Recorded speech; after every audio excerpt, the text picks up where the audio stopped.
Welcome back to Sports Talk ATL. I am Chase Earl, joined by Alex Lord. We are talking make it or break it years for college football coaches.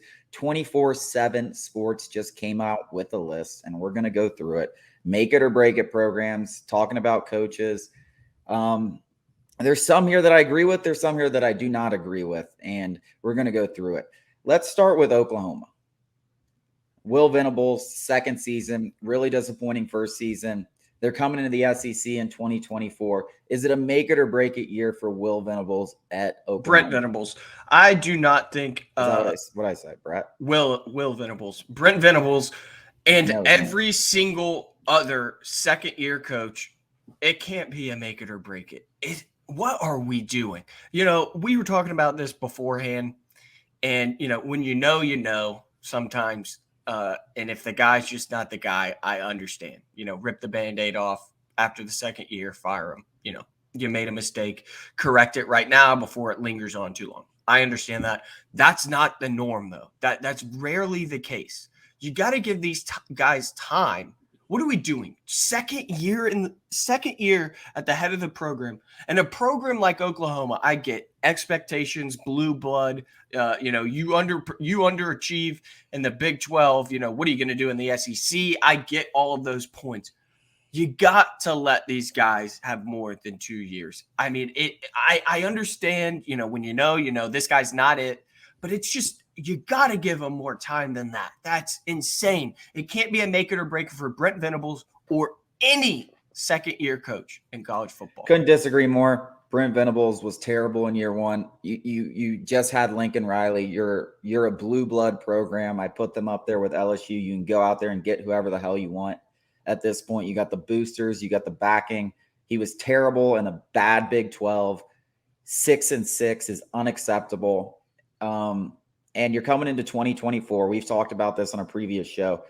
One of the hardest schedules in maybe we've ever seen is what Oklahoma is walking into. I think they have to play Georgia and Alabama and Texas, and a lot of those games are on the road. One of the hardest schedules. If you go out there and don't show massive improvement, I'm not saying you got to go 11-1 and go to the playoff or whatever.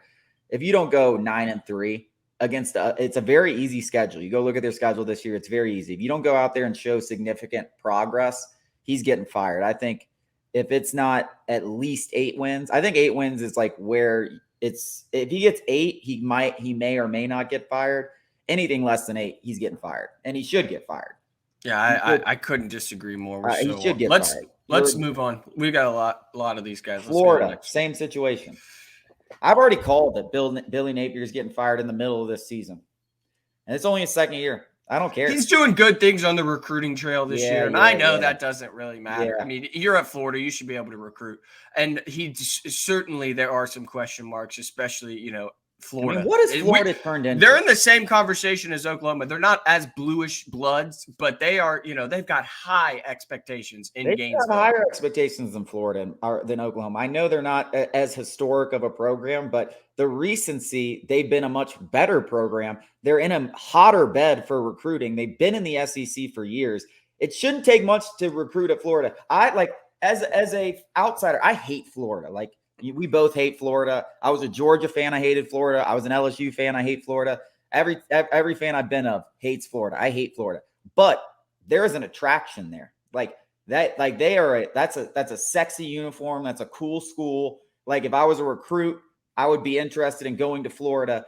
If you can't recruit there, you got a problem. So he has done better on the recruiting trail. I'll say that. But at the end of the day, actions speak louder than words. And those recruits that he has committed right now, if they see him flop the bet again, which I don't think they're going to be good this year. I think they're going to have a very tough time again this year. If they see him flop, I think a lot of those recruits will be like, I don't know. It's good now, but they can easily pull the card out and just be like, no, I'm not going there. And I think you'll see that if they suck again. And I was not a fan of the Billy Napier hire when Florida did it. I laughed at the Florida fans that thought it was good. You cannot, if you're a program like Florida, you don't hire up and coming he was good at ULL, or let's go Like, that's not the kind of coach you usually get, right? Like LSU got Brian Kelly. Like, they fired Edo and they went out and got a proven commodity and they flexed their muscles. And guess what? That worked out. That's what Florida should be doing. They didn't do that. They took the up-and-comer guy who did good at a smaller school. The SEC is a different beast. I think he's in over his head.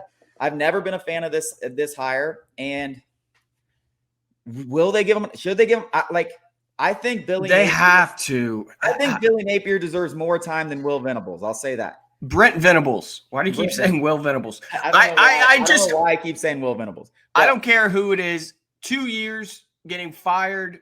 And I just want to preface, I get there are some instances. There are some instances where you just know and you're like, wow, this was a terrible decision. He fooled us in the interviews. He's just not what he said, what we thought he was going to be.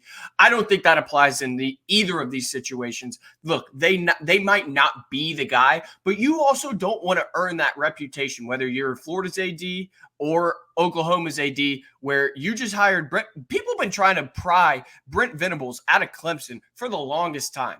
And you don't want to have that reputation. 2 years, you don't want that reputation. You don't want that reputation. I agree with you. I just think sometimes you made a bad hire.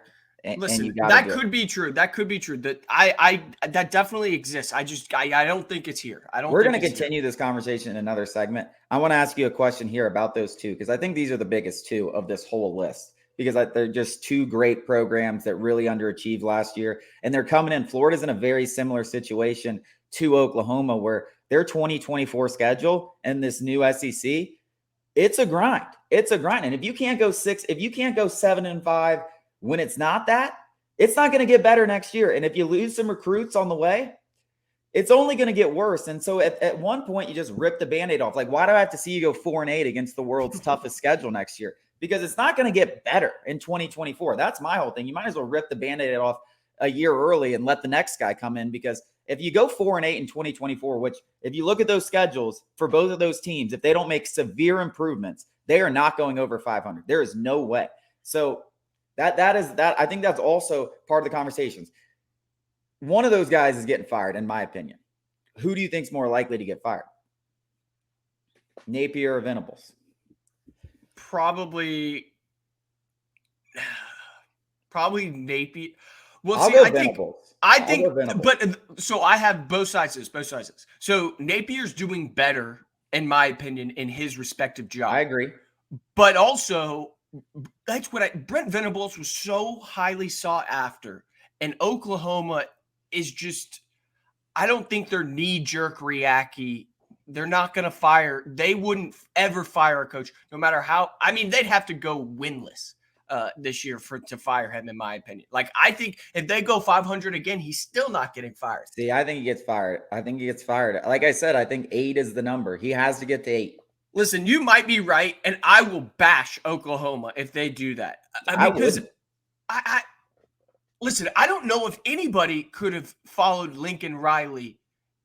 All the recruits left. You got to pick up the pieces. Lincoln Riley was the second greatest coach of all time in Oklahoma's history.